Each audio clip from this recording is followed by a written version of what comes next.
अगर आप कभी क्रोएशिया जाओ और कोई आपसे कहे कि यहाँ एक जगह ऐसी है जहाँ समुंदर खुद म्यूजिक बजाता है, लेकिन ये कोई स्पीकर नहीं है, कोई रिकॉर्डिंग नहीं है, ये एक्चुअली लहरों से बजता है। और ये तो सिर्फ एक शुरुआत है, क्योंकि इस शहर का सनसेट इतना फेमस है कि लोग इसे दुनिया का सबसे खूबसूरत सनसेट कहते हैं। तो स्प्लिट से ज़्यादा तक जाने के लिए हमने फ्लिक्स बस चूज की, क्योंकि यह सबसे सिंपल और सबसे सस्ता ऑप्शन था। सुबह 10:15 बस थी और 12:30 तक हम जदर पहुंच गए। मतलब सिर्फ 2-2.25 घंटे का सफ़र। 2 लोगों का टोटल पड़ा 39 यूरो, जो ऑनेस्टली इतने डिस्टेंस के लिए तो काफ़ी रिजनेबल है। और एक बात जो यहाँ पे यूज़फुल है, सदर का बस स्टेशन ओल्ड टाउन से थोड़ा बाहर है, तो आपको या तो लोकल बस लेनी पड़ेगी या तो टैक्सी। हमने लोकल बस ली और सीधा हम अपने एयरबीएनबी पहुँच गए। हमने एयरबीएनबी 2 रात के लिए बुक किया था और टोटल आया 148 यूरो, मतलब रफली 74 यूरो पर नाइट। जगह काफ़ी कंफर्टेबल थी और सबसे अच्छी बात लोकेशन। ओल्ड टाउन और प्रोमेनाड दोनों पैदल डिस्टेंस पे थे, तो हमें पूरा दिन कोई ट्रांसफर लेना नहीं पड़ा।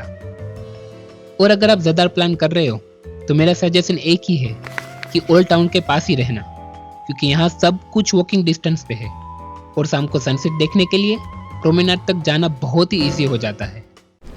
सदर का ओल्ड टाउन छोटा है, लेकिन पूरा पैदल एक्सप्लोर करने लायक है। तो जो चीज़ इमीडिएटली नोटिस होती है, यहाँ की स्ट्रीट पूरी मार्बल की है और इतनी पॉलिश है कि धूप पे बहुत ही चमकती है। ये देखिए, चर्च ऑफ सेंट डोनाटस, ये 9th सेंचुरी का है और जद्दार का सबसे पहचाने जाने वाला लैंडमार्क है। इसका शेप बिल्कुल सर्कुलर है, जो उस टाइम के लिए काफ़ी अनयूजुअल था। और उसके बिल्कुल पास है सेंट एनेस्टेसिया कैथेड्रल, क्रोएशिया का सबसे बड़े कैथेड्रल में से एक। हमने दोनों को बाहर से देखा, लेकिन ऑनेस्टली बाहर से भी ये दोनों काफ़ी इंप्रेसिव लग रहे थे।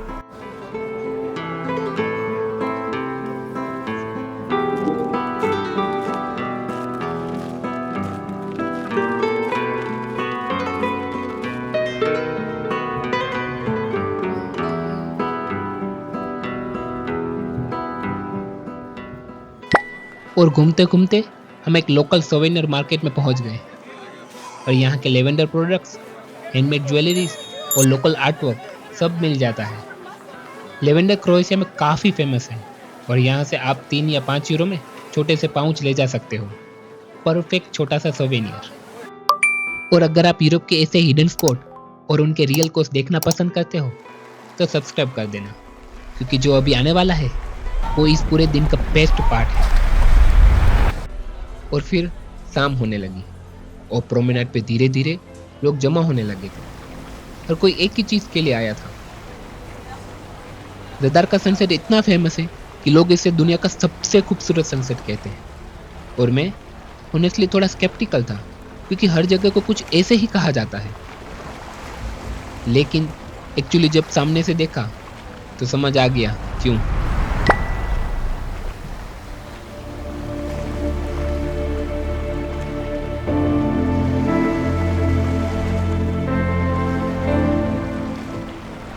और जब सन पूरी तरह डूब गया, पूरी क्राउड ने ताली बजाई और जेन्युइनली लोग क्लैप कर रहे थे एक सनसेट के लिए। ऐसा मैंने पहले कभी नहीं देखा। और जैसे ही अंधेरा हुआ, प्रोमेनाड पे एक और चीज शुरू हो गई। ये है greeting to the sun. Ground पे लगा एक बड़ा सर्कुलर इंस्टॉलेशन। ये दिन भर सोलर पैनल से एनर्जी स्टोर करता है और रात होते ही वही एनर्जी एक लाइट शो में बदल जाती है। पूरे दिन का सनलाइट रात को वापस।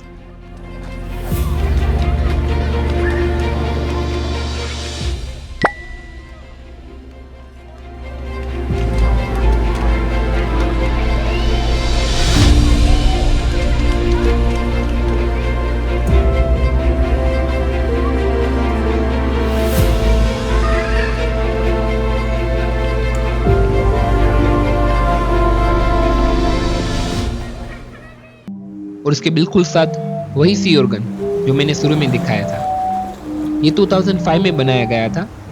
मार्बल स्टेप्स के नीचे पाइप्स लगे हैं और जब लहरें अंदर जाती हैं तो हवा उन पाइप से थ्रू गुजरती है और म्यूजिक बनता है।